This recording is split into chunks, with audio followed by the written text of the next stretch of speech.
Subscribe करें अपने YouTube channel लानामोट medicine को और बेल आइकन दबाएं लेटेस्ट नोटिफिकेशन पाने के लिए। वेलकम फ्रेंड्स, सुस्वागतम दोस्तों। आज के इस वीडियो में हम डायबिटीज के मरीजों में दी जाने वाली एक एडवांस टेबलेट के बारे में जानेंगे, जिसका प्रयोग मुख्य रूप से वयस्क तथा बुजुर्गों में किया जाता है। यह टेबलेट दो अलग अलग दवाओं का कॉम्पोजिशन है। वे दवाइयां हैं टेनेलिग्लिप्टिन तथा डापाग्लिफ्लोजिन। हम जानेंगे इस टेबलेट में ये दोनों ही दवाइयां क्या है, यह दवा किस तरह से कार्य करती है, डायबिटीज के मरीजों में इस दवा को क्यों दिया जाता है, डायबिटीज के अलावा किन अन्य बीमारी में इसे दिया जा सकता है, इस टेबलेट के साइड इफेक्ट क्या होते हैं तथा इसको लेने का सही तरीका क्या है। यह तथा इसके अलावा भी कई अन्य महत्वपूर्ण जानकारियां इस टेबलेट के बारे में हम जानेंगे, इसलिए वीडियो पर अंत तक बने रहें। तो बिना समय गंवाए वीडियो को आगे बढ़ाते हैं। मैं हूं आपका होस्ट मोहित आदिज, आप देख रहे हैं अपना यूट्यूब चैनल लानामोट मेडिसिन। चलिए आज से कुछ नया सीखते हैं।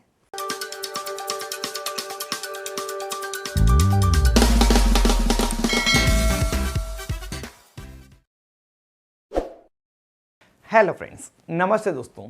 इस टेबलेट में यह दोनों ही दवाइयाँ एंटी डायबिटिक क्लास की दवाइयाँ हैं, जो मधुमेह डायबिटीज़ के मरीजों को देने के लिए उपयोग ली जाती है।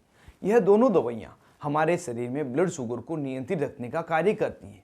किस तरह से दोनों दवाइयाँ काम करती है, अगर इसके बारे में बात करें तो इस टेबलेट में जो टेनेलिग्लिप्टिन दवा है, यह DPP4 इनहिबिटर क्लास की एंटी डायबिटिक दवा है, जो हमारे शरीर में DPP4 डाइपेप्टिडाइड पेप्टिडेज 4 नाम के एंजाइम को डिस्ट्रॉय करती है। यह वह एंजाइम है जो इनक्रिएटिन को बनने से रोकता है, और इनक्रिएटिन वह एंजाइम है जो हमारे शरीर में इंसुलिन की रिक्वायरमेंट को पूरा करता है, साथ ही लीवर में ब्लड शुगर के लेवल को मेंटेन रखता है।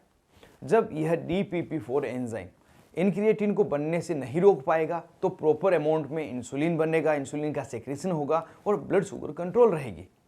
इस टेबलेट में जो डापाग्लिफ्लोजिन है, यह SGLT2 इनहिबिटर क्लास की दवा है, जो ग्लूकोज के रीएब्जॉर्प्शन को रोकता है। मतलब जब हमारे शरीर के द्वारा ग्लूकोज को किडनी द्वारा बाहर निकाला जाता है, उस समय SGLT2 प्रोटीन किडनी में उपस्थित ग्लूकोज को रीएब्जॉर्ब कर लेता है, जिससे कि ग्लूकोज शुगर की मात्रा ब्लड में बढ़ने लग जाती है।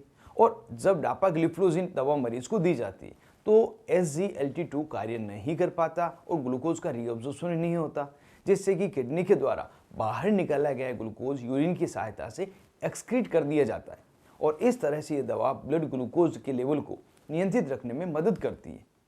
अगर यहाँ पर जाने कि इस टेबलेट में यह दोनों दवाइयाँ क्या स्ट्रेंथ में मिलाई जाती है, तो यह दोनों ही दवाइयाँ अलग अलग स्ट्रेंथ में अवेलेबल है, जिसमें पहली स्ट्रेंथ है टेनेलिग्लिप्टिन 20 मिलीग्राम तथा डापाग्लिफ्लोजिन 10 मिलीग्राम, तथा जो दूसरी स्ट्रेंथ है उसमें टेनेलिग्लिप्टिन तो 20 मिलीग्राम ही रहेगा, लेकिन डापाग्लिफ्लोजिन 5 मिलीग्राम हो जाएगा। यहाँ पे डापाग्लिफ्लोजिन की मात्रा बदल रही है, टेनेलिग्लिप्टिन की मात्रा सेम ही रही है, जिसे डॉक्टर आवश्यकता के अनुसार मरीज को देते हैं।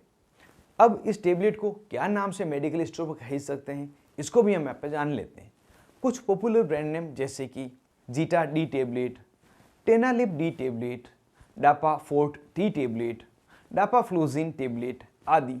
यदि ये दवा इन नामों से आपको मिले या इसके अलावा किसी दूसरे नाम से मिले जिसका कंपोजिशन समान ही हो, तो उसको भी आप खरीद सकते हैं। सबका एक जैसा ही असर होता है। अब जान लेते हैं इस टेबलेट को किन किन मरीजों में दिया जाता है। तो जैसा कि यह टेबलेट दो एंटी डायबिटिक दवाओं का कंपोजिशन है, तो इसका प्रयोग मुख्य रूप से टाइप 2 डायबिटीज मेलिटस के मरीजों में किया जाता है। यह वह स्थिति है जिसमें मरीज की पेनक्रियास के कम काम करती है या काम करना बंद कर देती है, जिस कारण से इंसुलिन का सेक्रेशन नहीं होता, और इंसुलिन जब नहीं बनता है उस वजह से व्यक्ति के ब्लड में शुगर लेवल बढ़ जाता है। यह बीमारी वयस्क तथा बुजुर्गों दोनों में देखी गई है। जब इन मरीजों में ब्लड शुगर बहुत ही ज़्यादा मात्रा में बढ़ा हुआ हो, तो अन्य टेबलेट के साथ इस टेबलेट को दिया जाता है। साथ ही कोई मरीज है जो पहले ही डायबिटीज की कुछ दवाइयाँ ले रहा है, जैसे कि मेटफॉर्मिन, ग्लिमिप्राइड, लेकिन उनसे व्यक्ति का ब्लड शुगर कंट्रोल नहीं हो रहा है, तो उस समय ब्लड शुगर को कंट्रोल करने के लिए यह टेबलेट दी जाती है। इस टेबलेट को देकर मरीज में इंसुलिन इंजेक्शन की आवश्यकता को भी कम किया जा सकता है। इसके अलावा यदि किसी व्यक्ति के लीवर में बहुत ही ज़्यादा मात्रा में शुगर इकट्ठा हो गया है, लीवर बढ़ गया है, तो उस समय भी कई बार डॉक्टर द्वारा यह टेबलेट मरीज को दी जाती है। इस तरह से यह टेबलेट डॉक्टर द्वारा अलग अलग बीमारियों में प्रयोग ली जाती है। अब इस दवा के साइड इफेक्ट को भी जान लेते हैं। क्या क्या इसके साइड इफेक्ट होते हैं। तो जो सबसे कॉमन साइड इफेक्ट है उसमें उल्टी होना, उल्टी जैसा लगना, दस्त लगना, सिर दर्द होना, पेट में अपसेट जैसा लगना और इसके अलावा मरीज में यूरिन में शुगर आने के लक्षण भी दिखाई देना। लेकिन इससे आप नहीं घबराएं, क्योंकि इस टेबलेट का कार्य करने का तरीका यही है कि यूरिन की सहायता से ब्लड शुगर को बाहर निकालती है। इस साइड इफेक्ट के अलावा जो अन्य साइड इफेक्ट के बारे में हमने बात की है, अगर वो हो या उसके अलावा कोई दूसरे अन्य साइड इफेक्ट हो तो आप एक बार डॉक्टर से कंसल्ट करें। और अगर पेशाब में शुगर आने के लक्षण दिखाई दे रहे हैं तो इससे नहीं घबराएं, यह दवा आपको काम कर रही है। अब वीडियो के लास्ट में जान लेते हैं इस टेबलेट को कितनी मात्रा में मरीज को दी जाती है। तो एडल्ट में इस टेबलेट को सामान्यतः दिन में 1 लेने की डॉक्टर द्वारा सलाह दी जाती है और बहुत ही ज़्यादा आवश्यकता होने पर इसे सुबह शाम दिन में 2 बार भी दिया जाता है। इसे खाने के बाद में भी लिया जा सकता है। अगर किसी मरीज को मेटोप्रोलोल, फ्रूसेमाइड, स्पिरिनोलेक्टोन, लिवोथायरोक्सिन आदि दवाइयाँ चल रही है तो इनके बारे में अपने डॉक्टर को ज़रूर से बताएं, क्योंकि यह सभी दवाइयाँ इस कॉम्बिनेशन की टेबलेट के साथ में इंटरैक्ट करती है। मतलब यह अपने खुद के या इस टेबलेट के असर को कम या ज़्यादा कर देगी, जिससे कि मरीज को डिज़ायर इफेक्ट नहीं मिल पाता।